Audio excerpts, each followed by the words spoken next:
রাধে রাধে। আজকে আলোচনা করব উত্থান একাদশী সম্বন্ধে।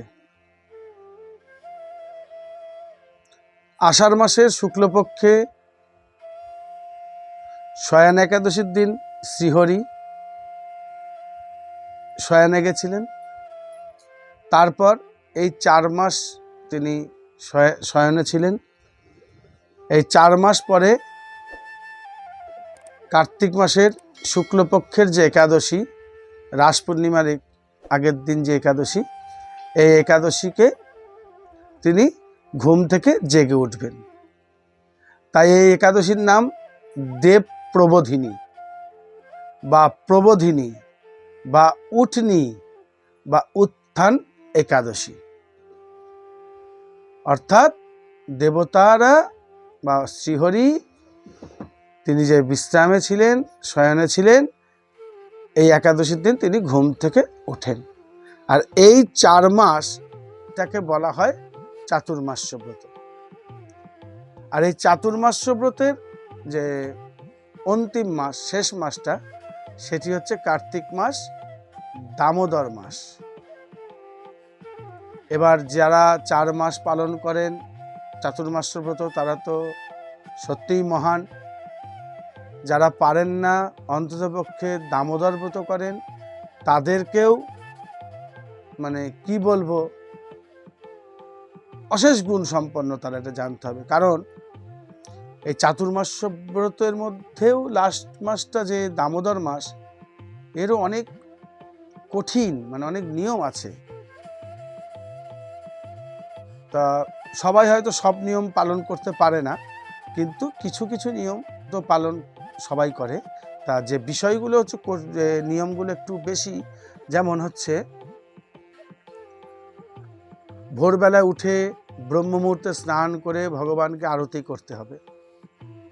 সন্ধ্যাবেলায় ভগবানকে প্রদীপ দেখাতে হবে, বেশি বেশি নাম সংকীর্তন করতে হবে, এবং অনেক কিছু খাওয়া দাওয়া বেছে খেতে হবে বা প্রসাদ গ্রহণ করতে হবে, এবং ভূমিতে শয়ন করতে হবে, তেল সাবান মাখা যাবে না, চুল দাড়ি কাটা যাবে না, এই ধরনের অনেক বিধান আছে। তা যে যেটুকু পারে করে, এবং ভক্তরা যতটুকু যেভাবে করে ভগবান সেটাই গ্রহণ করেন বা স্বীকার করেন। এমন ব্যক্তি আছে হয়তো কিছু করতে পারছেন না, কার্তিক মাসটা তিনি নিরামিষ খান, এটাও যথেষ্ট।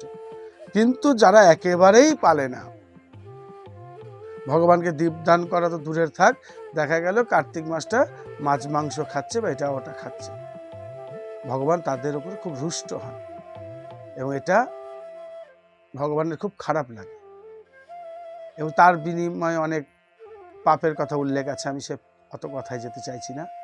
ভগবান রুষ্ট হওয়ার থেকে আর বড় পাপ কি আছে? আবার অনেক পালন করলেও অনেক পুণ্যের কথা বলা আছে, আমি সে ব্যাপারেও যাব না। কারণ আমরা পুণ্য বা সকাম কোনো কাজ করতে চাই না, তার প্রীতির জন্য যেটা কাজ সেটা করতে হয়। এবং এই দামোদর ব্রত বা চাতুর্মাস্য ব্রত পালন করলে ভগবান অতিরিক্ত প্রীত হন, খুশি হন।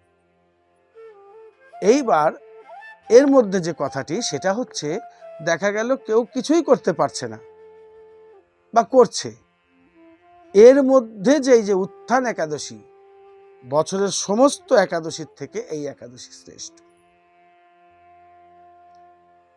এই একাদশী শ্রেষ্ঠতম। যুধিষ্ঠির মহারাজ ভগবান শ্রীকৃষ্ণকে প্রশ্ন করেছিলেন, আচ্ছা, এই কার্তিক মাসের রাস পূর্ণিমার আগে যে শুক্লপক্ষের যে একাদশী, এই একাদশীর নাম কি, এবং এই একাদশী পালন করলে কি পূর্ণ ফল হয়, একাদশী কিভাবে পালন করতে হয়?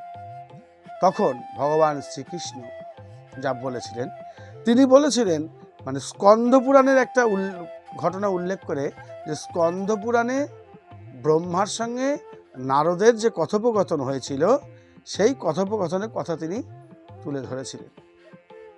তিনি বললেন যে ব্রহ্মা নারদজি প্রশ্নতে বলেছিলেন যে এই একাদশীর নাম হচ্ছে উত্থান একাদশী।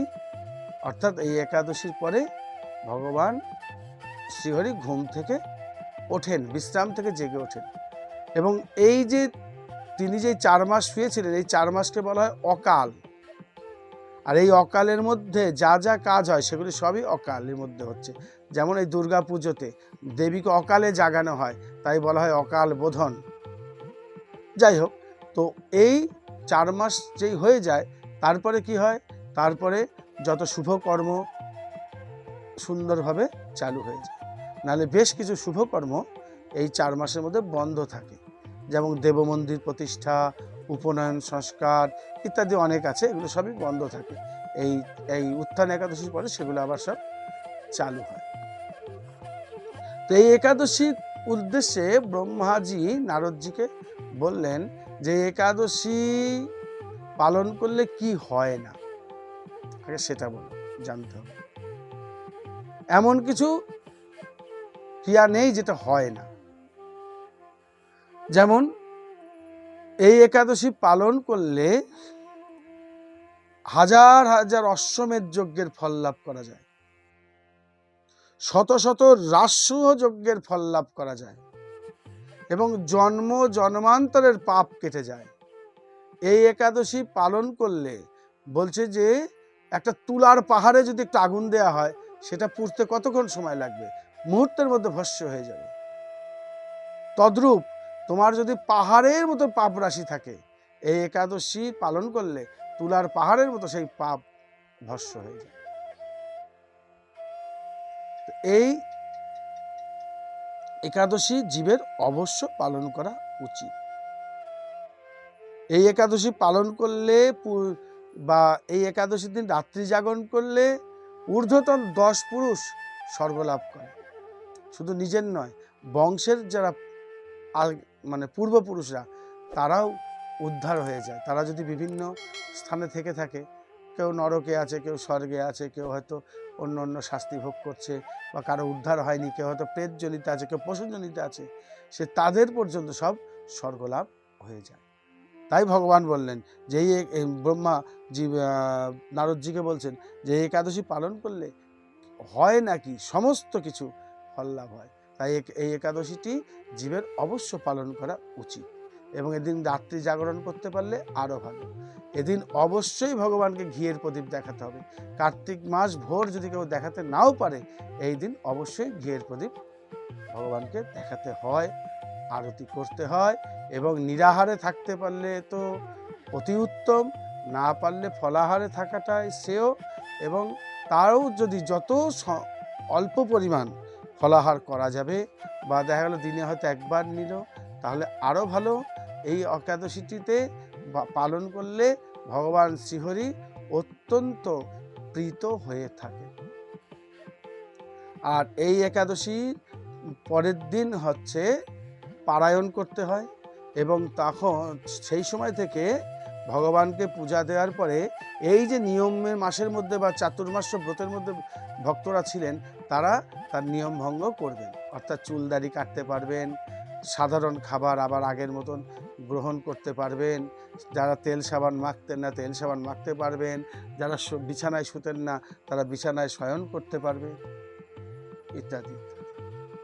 ঠিক আছে, আর বিশেষ বড় করব না, তবে সবাই চেষ্টা করুন এই একাদশীটি পালন করতে। এবং ওই দিন পারলে অগস্ত্য ফুল অর্থাৎ বক ফুল, সারা কার্তিক মাস না পারলেও ওই দিন যদি সাদা বক ফুলের মালা গেঁথে ভগবানকে দেন, তাহলে ভগবান অতিরিক্ত প্রীতি লাভ করে। ওই দিন অর্ঘ্য দ্বারাও ভগবানকে স্নান করানো যায়। শঙ্খের মধ্যে জল নিয়ে অর্ঘ্য সাজিয়ে ভগবানের স্নানের উদ্দেশ্যে দান করলে ভগবান অতিরিক্ত প্রীত হন। যেভাবে পারুন, যে যেখানে আছেন সুবিধা অনুসারে যে যতটুকু পারেন এই একাদশীটি পালন করার চেষ্টা করুন, এবং ভগবানের প্রীতি লাভ করুন। জয় রাধে, শ্রী রাধে।